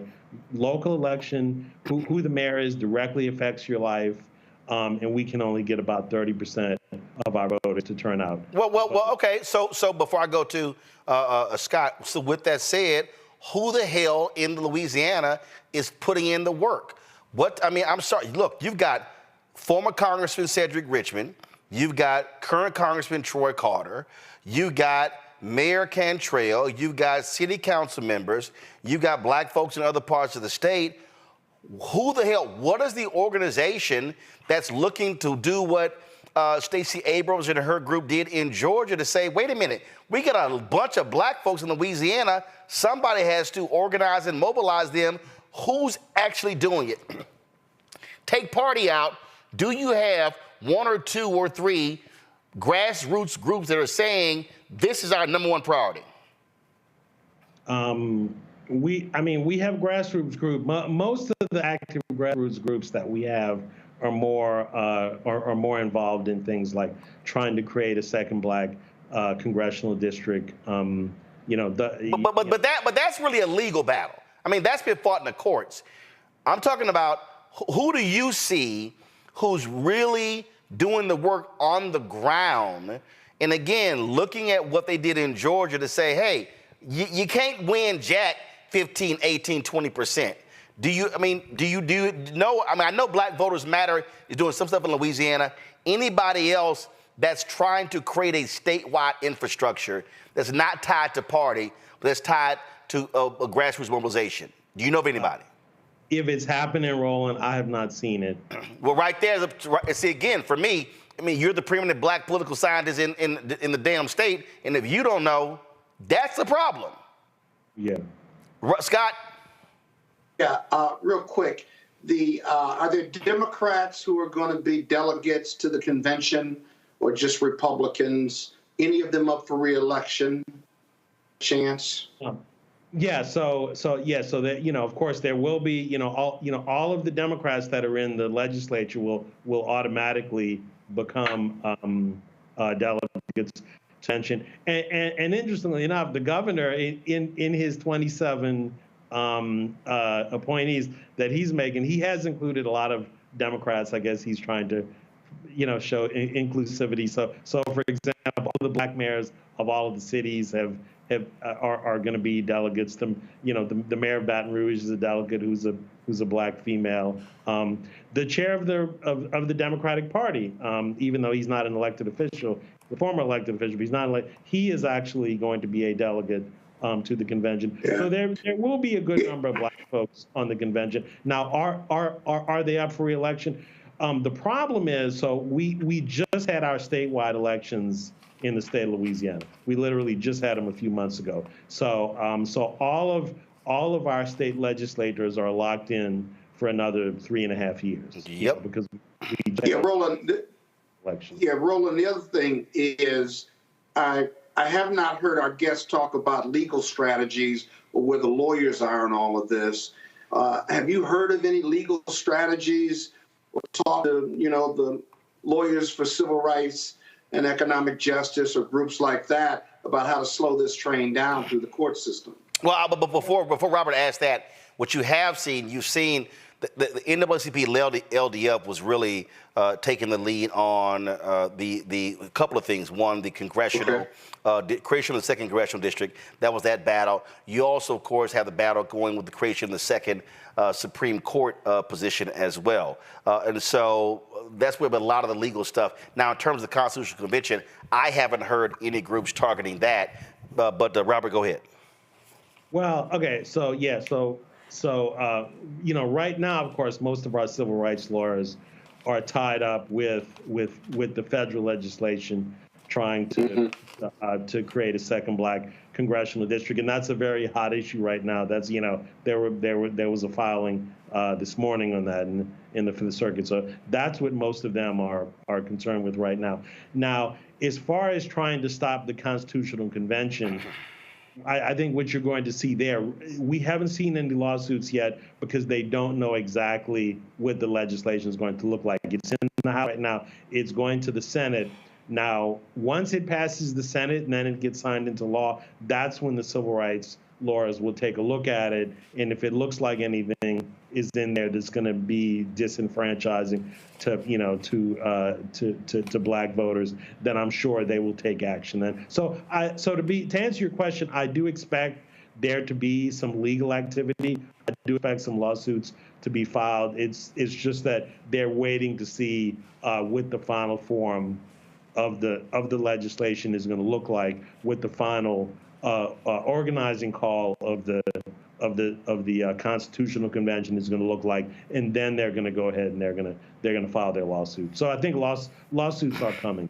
All right, Dr. Robert Collins, always a pleasure. I certainly appreciate it, man. Thanks a bunch. We'll keep happening what's there. But again, it's way too many black people in Louisiana for us not to be a significant player because we're not exercising our power as a collective group. Yeah. 1/3 of the population. 1/3 of the population. Ah, sad. All right, Doc, I appreciate it. Thanks a lot. Thank you, Roland. Thank you. All right, folks, we come back Monday. Vice President Kamala Harris is in Detroit. She talked about debt relief in a couple of areas. A lot of folks not paying any attention to it. So for all the people who say she's not doing anything, I got something to say about that. We'll be right back on Roland Martin Unfiltered on the Black Star Network.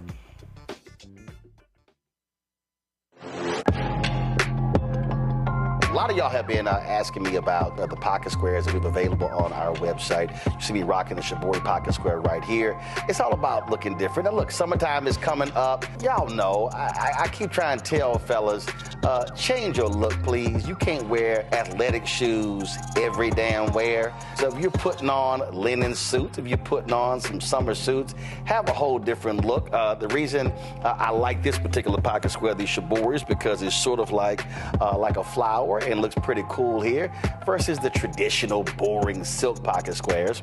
But also I like being a little different as well. So this is why we have these custom-made feather pocket squares on the website as well. My sister actually designed these after a few years ago. I was in this battle with Steve Harvey at Essence, and I saw this at a St. Jude fundraiser. I saw this feather pocket square, and I said, well, I got some ideas. So I hit her, and she sent me about 30 different ones. And so this completely changes your look. Now, some of you men out there, I had some dudes say, oh, man, I can't wear that. Well, if you ain't got swagger, that's not my problem. But if you're looking for something different to spruce up your look, fellas, ladies, if y'all looking to get your man a good gift, I've run into brothers all across the country with the Feather Pocket Squares saying, see, check mine out. And so it's always good to see them. And so this is what you do. Go to RolandSMartin.com/pocket squares. You can order Shibori pocket squares or the custom-made pocket squares. Now, for the Shiboris, we're out of a lot of the different colors, and I think we're down to about 200 or 300. So you want to get your order in as soon as you can, because here's what happened. I got these several years ago, and the Japanese company signed a deal with another company, and I bought them before they signed that deal, and so I can't get access to any more from the company in Japan that makes them. And so get yours now. So come summertime, when I see y'all at Essence, y'all could be looking fly with the Shibori pocket square or the custom-made pocket square. Again, RolandSMartin.com/pocket squares. Go there now.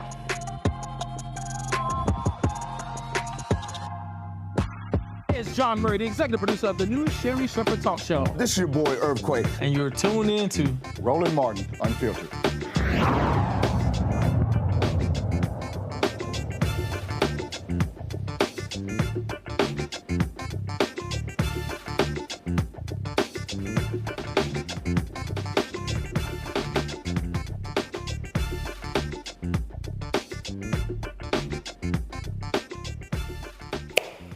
So Monday, I was in Detroit with Vice President Kamala Harris for the second leg of her economic empowerment tour. There were a number of things that she talked about at the Charles Wright Museum for African American History, but I think a couple of things got overlooked by a lot of folks. Play it. We have also focused on removing obstacles. One big obstacle to wealth building is debt. While an issue for many people, Black Americans are twice as likely to have medical debt and more likely to struggle to repay student loan debt. For anyone carrying debt, we know it is much more difficult then to save for a house, to grow a small business, to build intergenerational wealth. And it just plain makes people feel like they can never get ahead. So President Biden and I have made debt forgiveness a central pillar of our economic agenda. And we have already forgiven about $500 million of medical debt for hundreds of thousands of Americans across the nation.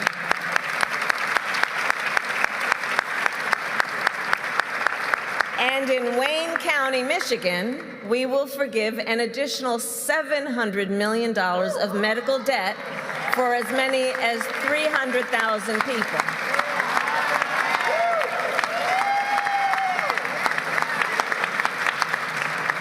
And there's more. We are also implementing a rule, and this is critically important. We are also implementing a rule that medical debt cannot be used in calculating your credit score.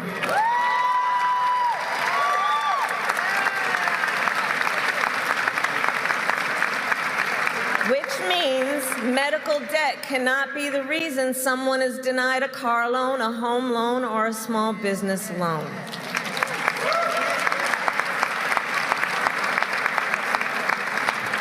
On the issue of student loan debt, we have also forgiven nearly $160 billion for more than 4.5 million people.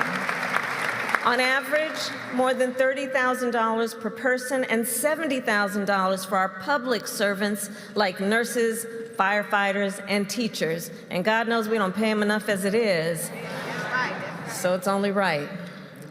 And please, to everyone here, all the leaders, help us get the word out. On the student loan debt issue, your student loan debt can be forgiven even if you didn't graduate. Please help us get the word out, because it's only logical. Think about it. How many people have to drop out because they can't afford tuition? They don't graduate and they still have the debt. So Detroit, I'll end with this. All of our work, whether it be debt forgiveness, affordable housing, government contracts, or access to capital, it is all guided by a fundamental principle. President Biden and I believe in you. we believe in the people of our country. And so we believe that it is a great return on the investment to invest in the people of America and to invest, as we have discussed today, in your business, in your financial security, and your wealth. And this approach is working. Since taking office, we have seen record Black small business growth, and we have created more than 2.5 million new jobs for Black workers. And since 2019, Black wealth is up 60%. So President Biden and I are clear. These are not only our accomplishments, they are yours. It is the result of your drive, your creativity, and your power. And so I'll end with this, Detroit. Together, let us continue to invest in the ambition and aspirations of our people, of the American people. Together, let us continue to help folks create wealth and achieve financial freedom. And together, let us continue to build a nation where every person has the opportunity to compete, prosper, and thrive. Rebecca, I was on the Earn Your Leisure YouTube channel, and they were discussing, they of course were asking questions of her last week. And it was stunning to me to look at the comment section and the sheer ignorance of these people. Oh, she's a failure. She's awesome. She's awful. She don't care about Black people. Biden and Harris, it's the same old, same old. They not doing anything. And I'm sitting here going, are y'all nuts? Facts are facts. So it's crazy to me when I see these reactions and folks are just in denial about what we actually see are undeniable facts about what is actually happening. So we saw this administration erase a lot of student loan debt. My concern is that if it is a Trump administration next year, does Trump claw back those forgiveness of loans and tell people, hey, actually, you really do need to pay your balance? Because just like we talked about earlier, these are executive orders that are moving policy. These aren't specific pieces of legislation that move policy. These aren't things that are enshrined into the Constitution that's moving policy. So what's really unfortunate for Black America is that right now we're at the whims of whoever is in the White House, because we're not seeing legislation that's being moved, that's proactively advancing some of the Black agenda. And so now when people go to the ballot box in November, they got to think about that calculus. If we know that Congress is effectively broken and it's not moving legislation the way it should be moving or the way it moved legislation 20 years ago, then at that point, you got to figure out who do you want in the White House? Do you want it to continue with the way it's going now, even if you don't necessarily like how it's going? Is it better to continue on this path, or is it better to switch back and revert back to what we saw in the Trump presidency? I will say it is unfortunate that these are the choices and that there isn't a better choice here, but right now these are the choices. And Republicans have made it clear they don't believe in any student loan debt relief, any medical debt relief. And so if you have 4 more years of Biden-Harris, you're likely to see more of that debt relief as opposed to none. I wish they would talk about. I'm sorry, Robert, go ahead.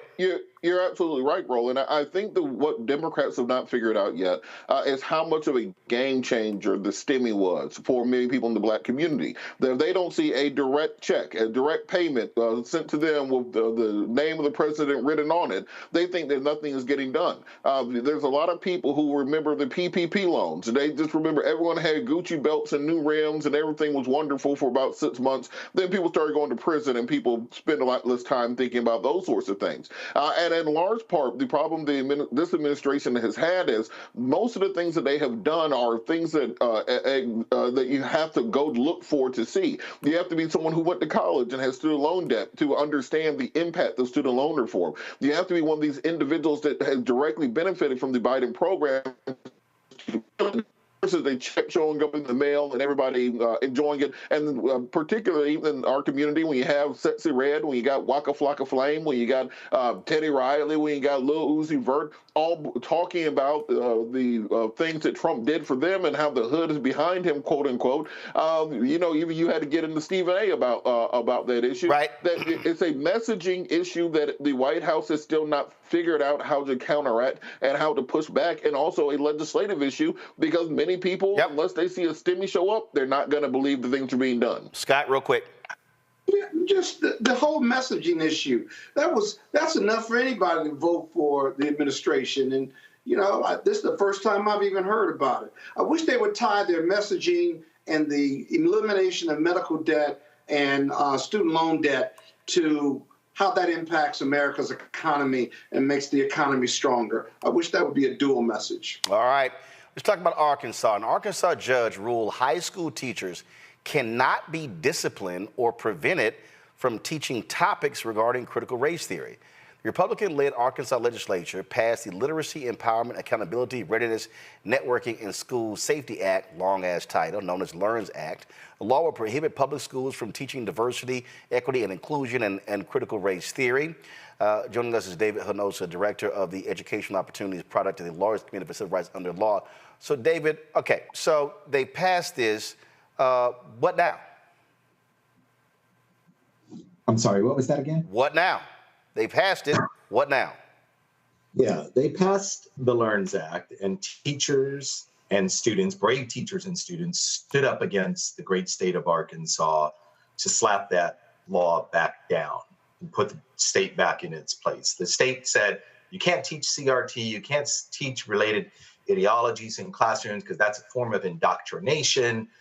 And the court, and it was a federal court that we were in front of on a motion for preliminary injunction just last week, issued its decision today, finding that he was going to partially enjoin this state law, this certain provision of the LEARNS Act, and allow teachers to go back to doing the great, honest, and accurate teaching that they have, both of past and present day discrimination, among so many other topics that students deserve to be taught about, but were prohibited because of this terrible law.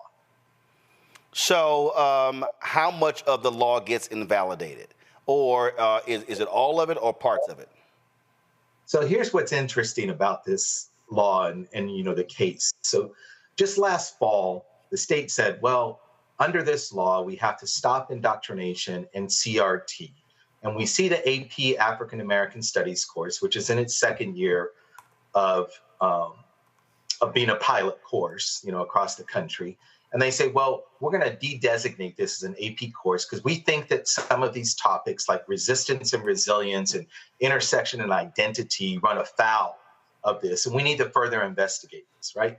Fast forward now to after the students and teachers and the Arkansas State Conference of the NAACP have filed a lawsuit and then moved for a preliminary injunction. Now, all of a sudden, the state starts walking back this law. The whole thrust of the law that was supposed to stop CRT, was supposed to stop woke ideology, according to Governor Sanders and Secretary of Education Jacob Oliva.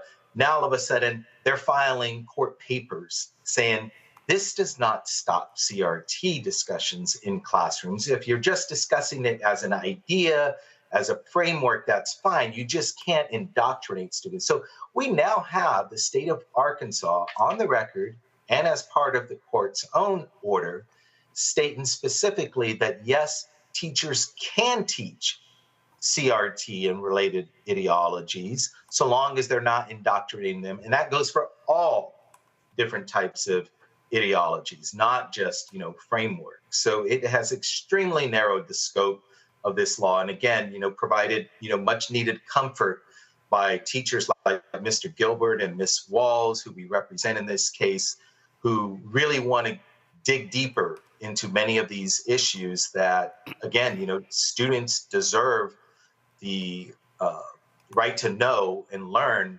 all of this information and ideas, whether it's bad or good, let them digest that and build their own perspectives out of it. What could be the excuse me, what could be the impact of this decision by this federal judge on other lawsuits across the country? Well, the court came down very strongly in favor of students' right to receive information and ideas. So we represent a couple of individual students, Sadie Bell and Giselle, who have put their names on this lawsuit, as well as student members of the Arkansas State Conference. And it's a very strong, powerful ruling that says, yes, students have a First Amendment right to receive the information and ideas that the states like Arkansas have essentially marshaled forward this law through purely ideological and politically based reasons, not connected to education. And that sets a very strong precedent that potentially, you know, other federal courts, including our court in the state of Oklahoma, where we have another case where we represent the Oklahoma State Conference of the NAACP, the American Indian Movement, and others challenging that state's laws. But I think that that's a very powerful ruling, again, you know, coming from this judge towards the tail end of the school year that wasn't going to stand for the state trying to filter and censor critical discussions in the classroom that it disagreed with. Last question, does Arkansas plan to appeal this decision? Yeah, I don't know. They put out a statement today saying that they're glad, you know, that the court issued a very narrow injunction in this case, applying to only 2 students, although, again, all teachers are free to teach CRT and related ideologies. You would not think that they would want to appeal that particular decision. They'll probably be moving forward for motions to dismiss. But frankly, you know, we feel the one thing that they need to do is get the word out to its teachers all across the state about how narrow this law really means, because all we have is the hot air rhetoric from Governor Sanders and others in state leadership saying what this law meant prior to these lawsuits. We now need them to correct themselves on the record.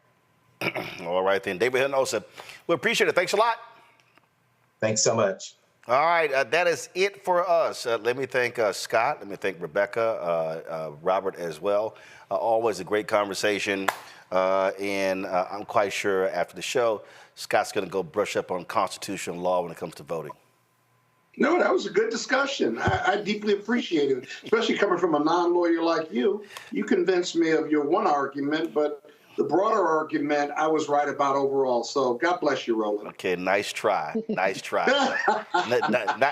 Nice try. That's your way of saying, damn, that boy can read. Robert, go ahead. A budding lawyer. My budding lawyer friend, I call you. Just to remind people, early voting is going on in many states around the country, so make sure you check the early voting dates. We have an election coming up in Atlanta, May 21st. Make sure you're registered and make sure you vote. Same thing with Maryland coming up. Last day of early voting is there tomorrow. Find out about your candidates. Make sure you're getting out there and vote. And donate money to candidates. The other side hey, of the man, did you get my money? Hundreds of thousands. I did not. I will after the show make sure. I better get a thank you note because I gave you a nice piece of change. I can't even vote for you. I did. Yes, I gave Roland some money last month too. I didn't get a thank you note from him. Hold up. Hold up. You gave some. Wait. Hold up. Hold up. Now, see. When they sent me an invoice. Wait a minute. Hold up. Let me see right here. See, when somebody start running their mouth, see, I keep receipts. I did. Hold on. I'm checking. Thank you note. I'm checking. He sends me an invoice. I'm sorry. You gave money when? I gave money last month. No question. I ain't got no reason to lie. Henry, go to my iPad. Yeah, go to your iPad. So, as y'all see right here, I don't see nothing where it says Scott gave money. If you sent me an invoice, it got paid. Those people you looking at right now, you didn't send them an invoice. No, I see. All these emails say Scott Bolden. I'm just saying. I'm just saying. I don't see no invoice where it says Scott. Where it says Scott gave some money. Stop rolling. Okay. I'm just saying. If you're giving everybody else money, I feel left out. If you gave Roland money, I don't see nothing. Money. Hey, Rebecca, you got to run for something. We didn't do the arena. Hold on 1 second. Hold on, Henry, don't show it yet, because I don't want sir, no, not saying I don't want certain things shown. I don't want certain things shown. But let's see here. Is his name on it? I'm checking. So I just discovered this here. So I'll go ahead and give. So Scott actually gave some money. Scott actually gave some money. That's a lower amount than he gave 2 years ago. But he gave some money. See, he lost the bet. See, y'all, about 2 years ago, Scott lost the big bet, and so he had to pay up. He was running his mouth, and he didn't think I heard what he said. Then I held him to it. Thank you. So say thank you. That's all you got to say. Say thank you, Scott. So let me say this. Scott, hold up. I'll say it. Scott, I appreciate you making a donation to the show after I paid you some legal work. So I appreciate that. So that's you returning some money back to the show based on some legal work that I paid for. No. I gave you. You can't say I ain't thank you. And I give Scott an unequivocal thank you. Thanks, Scott. See, told you.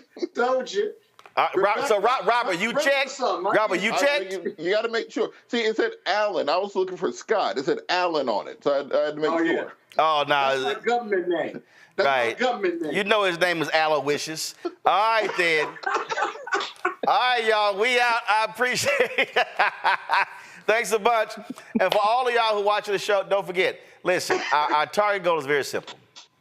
Target goal is to get 20. You know, some of these people are so dumb, they don't even understand fun. Some fool sell on the YouTube, Roland is narcissistic. Fool is called levity.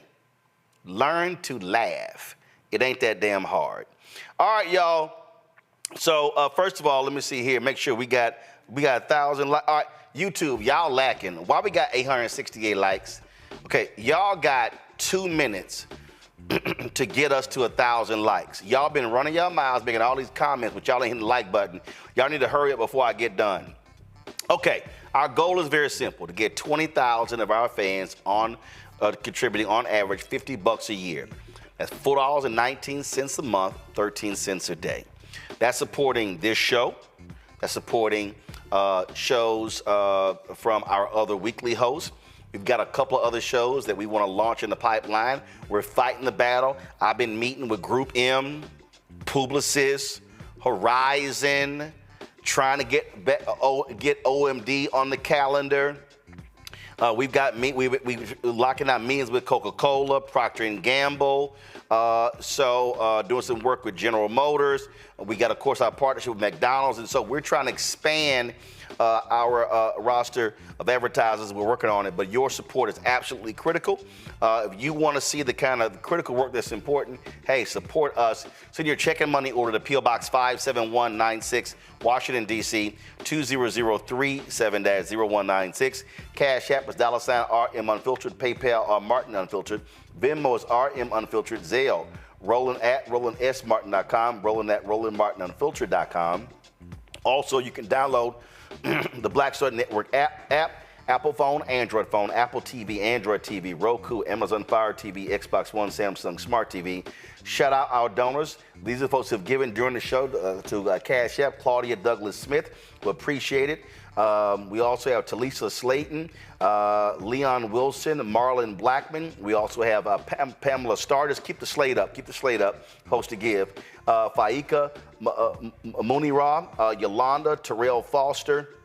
Also, Amani Woods, Bernadette McDonald, Shafar Flowers, Christopher Lee, Juanita Irvin, Denise Montgomery, Dwayne Collins, Cherry Jackson, Rachel Jones, Connie Beasley, Catherine Fuqua, Wheelchair Ability, Patricia, Sheila Artist, Letitia White, Loy Wright, Lloyd Beasley, Veronica Jackson. So I want to thank all of you to supporting our show. Folks, we certainly appreciate it. Thanks a lot. Y'all hurry up, YouTube. You got 4 more before we hit 1,000, then I'm going to go. We're at 996. What's taking so long? 4 y'all hit the like button, we hit 1,000. That's our target goal every single show. So y'all come on, hit the like button. Let's go. Don't forget, also, get White Fear, how the browning of America is making white folks lose their minds. available at bookstores nationwide. Let's put the graphic up. Let's go. White Fear right there. Download the audio version on Audible. Also, we do not have a lot of copies left. Today I mailed 135 copies of my book, The First. We got 500. Once we're out, there's no reprinting. You're not going to find them anywhere else unless somebody resells it. And I'm personally autographing every single one of the copies. And so it's $10. Actually, I'm going to have to change the shipping and handling because, man, the post office go up since the last time I mailed books. But y'all, so if y'all don't, so here's the deal. That shipping and handling going to go up to $7.99. Post office was high as hell. So if y'all want to get that cheaper shipping and handling, y'all better order that book right now because tomorrow it's going to be $7.99. I personally was at the post office for 2 hours shipping out those 135 books, and I was like, man, shipping and handling is now high from the post office. Anyway, get The First, RolandSMartin.com/The First, and of course, be sure to get the Pocket Squares, RolandSMartin.com/The Pocket Squares. All those proceeds go right back into the show. That's it for us, folks. Shout out to my Houston Astros. Kick the Yankees' butt tonight because I'm tired of hearing Mark Thompson's mouth. All right, y'all. I'll see y'all tomorrow. Holla! Black Start Network is here. Oh, no punch! I'm real revolutionary right now. Thank you for being the voice of Black America. All momentum we have now, we have to keep this going. The video looks phenomenal. See, there's a difference between Black Star Network and Black-owned media and something like CNN. You can't be Black-owned media and be scared. It's time to be smart. Bring your eyeballs home. You dig?